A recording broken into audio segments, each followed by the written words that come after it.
Welcome to Wise Beyond Bitcoin, where you cover the crypto neo news, education, opportunities. My name is Lucas. My name is Ryan. I'm Jacob. And we have a fun update to one of our favorite blockchains protocols. Of course, we've got videos and playlists to get you started if you're new to blockchain and crypto. We've got videos on how to start your secret crypto journey, secret NFTs, latest and greatest, because in the world of NFTs, if you've heard about them on Secret Network, where there's privacy at the layer one, there's a whole nother element, utility dynamic to their NFTs that you just can't copy. You can't fork or mimic. The privacy feature allows just for a lot of utility and practical application. Alter Mail, which we have an update on some great collaborations and growth that they're doing with private messaging, chat, and a full suite. So there's a lot of development. And the point of this video is that whether the market is going up or going down or going sideways, in the long run, when you look at these technologies and you're doing your own research, because you know that this is not commercial advice, legal advice, financial advice, medical advice, marital advice. It's just sharing research, perspectives, information on what's happening in the greater world of this new emerging technology called cryptocurrency or blockchain.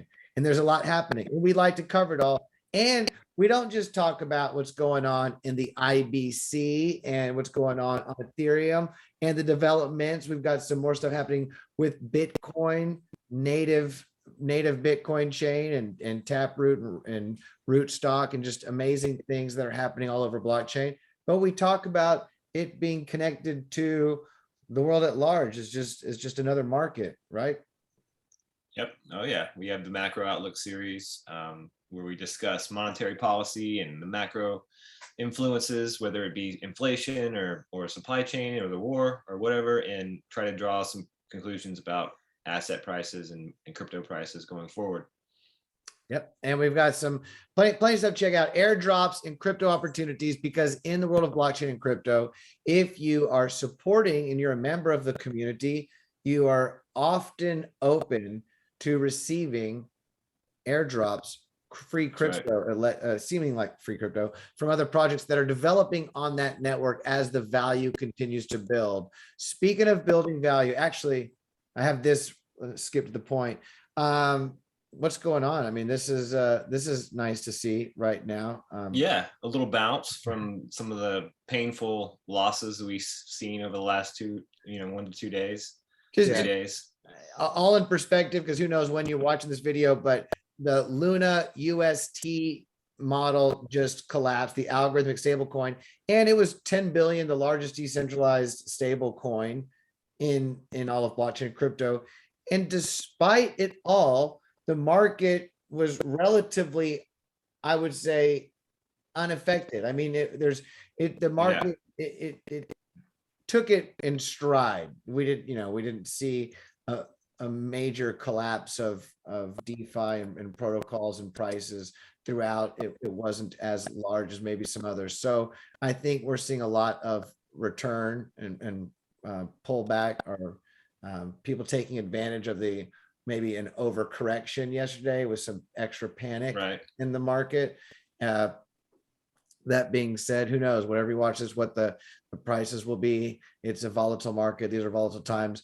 We're getting into one thing we want to mention was something to take note, not to the market just respond, but one of the strengths of the IBC is the fact that these are all different blockchains. So if something were to happen on one blockchain, this is not going to bring down the whole network. They aren't tokens. They're not connected to each other. They have the ability to communicate with each other because of the programming language. But one of, if anything, this recent issue with the Luna UST crash shows the strength of IBC, because it was one of the larger protocols in crypto, and it deflated, it pulled it blew up overnight, in front of everyone's eyes. Right. So, and the rest of the chains, even the Terra chain, the Cosmos, the Tendermint, everything functioned the way it was supposed to. Everything operated. It was just a flaw, an exploit. And once the death spiral began on that algorithm, it was done. But kudos to the IBC and the ecosystem for showing the redundancy and the benefit of having different blockchains being able to communicate. So one of those blockchains, which fortunately is not an algorithmically pegged anything, it is just a native chain that provides the huge benefit of privacy, which blockchain, many people don't know this because their introduction to Bitcoin was on the news where they said, oh, Bitcoin's used for crime and hiding things. But that's quite the opposite of those who are aware of the technology. The reality is that it's silly if that's your purpose, because it's a public ledger with chain analysis where everything can be tracked and traced and know what's done. So that's part of the security that Bitcoin gets, is the transparency. No one can fake and create new coins. We all see on the blockchain, on the ledgers, where things are going and where they've been. But that being said, it's important if we can be able to have certain services and applications and exchanges that we're used to, that I've always historically been able to have privacy. Privacy is a feature innate in many things that we've done throughout history, throughout time. You know, you want to be able to send a message to your loved one, you know, go out and whisper sweet nothings in her ear, you know, in someone's ear in the middle of the night. Well, we don't want a blockchain to be able to say, what did you just whisper to each other in the middle of the night? And so, you know, in some ways, the idea of a completely transparent, trackable, public money or payment, means of payment, is kind of like a historical, you know, anomaly. Like that's an experiment. That's an unknown, you know, kind of unknown variable, like that we haven't experienced before. Never.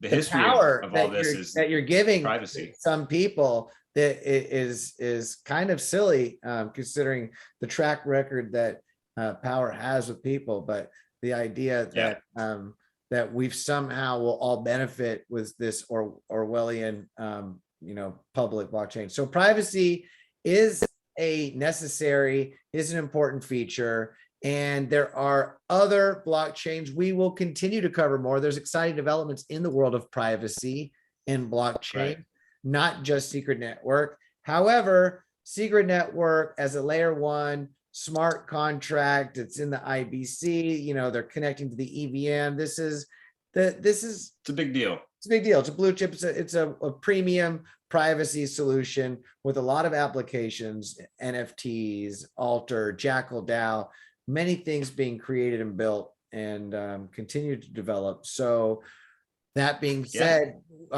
they continue to have progress. We say, look for those projects that whether the markets are correcting and going down or going sideways, or there's a frenzy and they're going up, you want to find those projects that, you know, look past the hype and look past the FUD.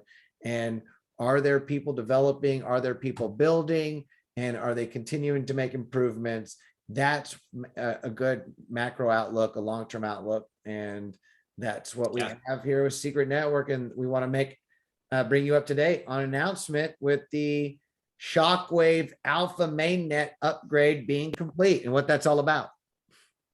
And one thing I just want to say before we get into it is that I feel one of the problems that we have with this culture, and just to kind of tie back to the Terra Luna ecosystem, with the crypto culture, we oftentimes call a project a scammer.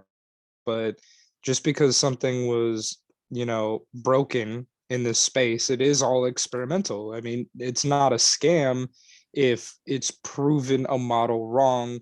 Rather, we should look at improving these models. Yeah, and learn from it. Absolutely.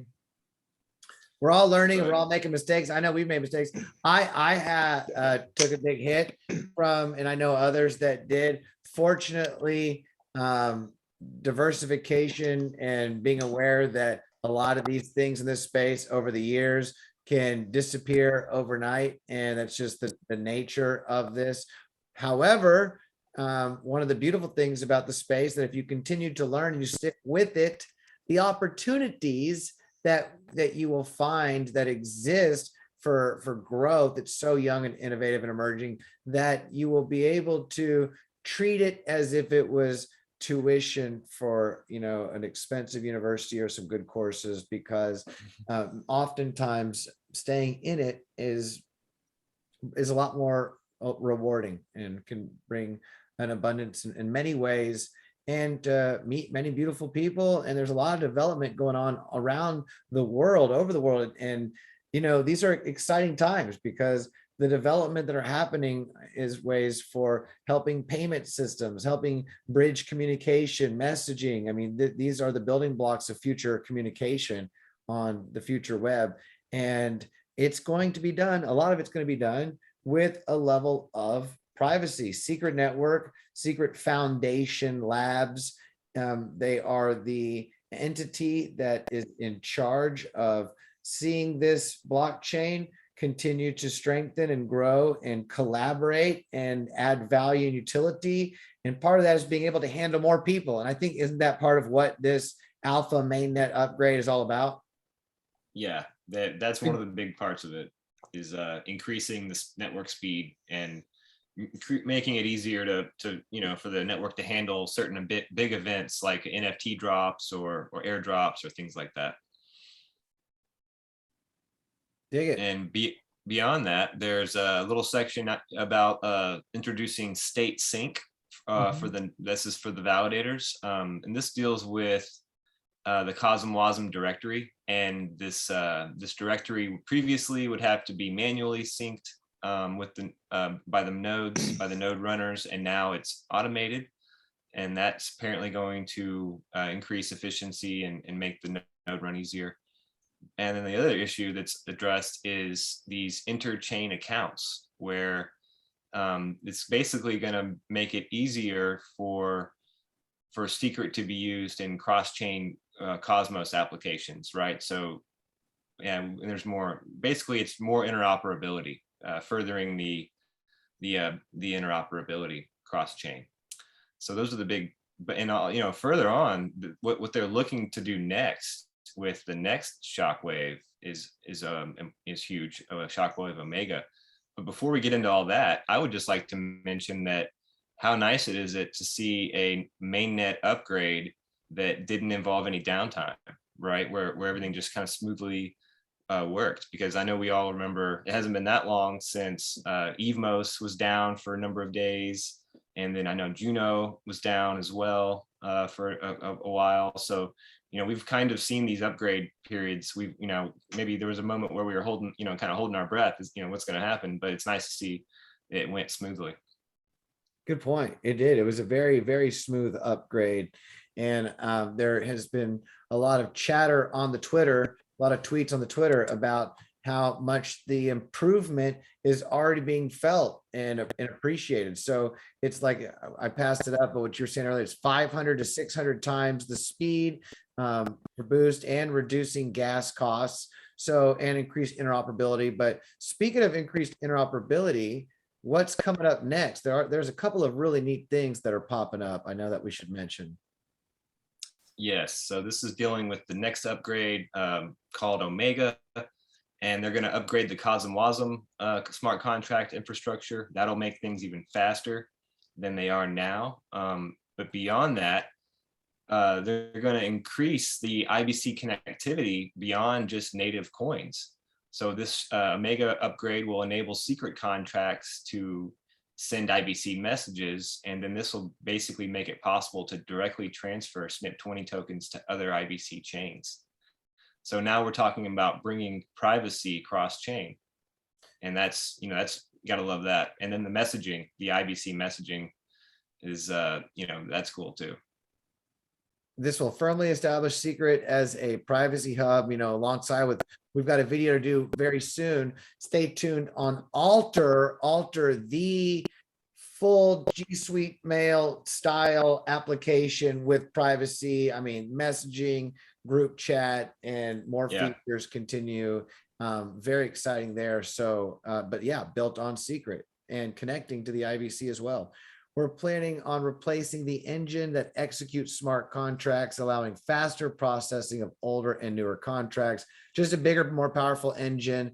They continue to develop in the meantime. They're not stopping. So that's kind of what we're talking about. The Shockwave secret network. It's one of those, I would say it's one of the blue chips in blockchain and crypto. As much as there can be a blue chip, it still is risk with everything else. There are other blockchains out there working to achieve similar things, but here we are. Right. If you really go through and look at what's out there, Bitcoin, proof of work chains, Ethereum trying to move to proof of stake, stable coins, and the importance of having stable coins that have collateral backed, whether or not they're decentralized. Well, that brings up a good point about Shade. The Shade protocol on Secret, they have a collateral, somewhat, it's a mixture of collateral and algorithmically pegged, and they're working to adjust that. But just the presence of a decentralized, privacy capable stablecoin, that also is another thing that kind of puts Secret out there as a unique, unique find in the blockchain community. Absolutely. And we will continue to talk about that and more. This was just to talk about mainly the alpha mainnet upgrade, and I think we covered that and more. You gentlemen have anything else to say on this? Are we ready to move on and enjoy this beautiful day? I think that's it. I think that's it. Y'all have a beautiful day too. Until the next time, namaste, y'all.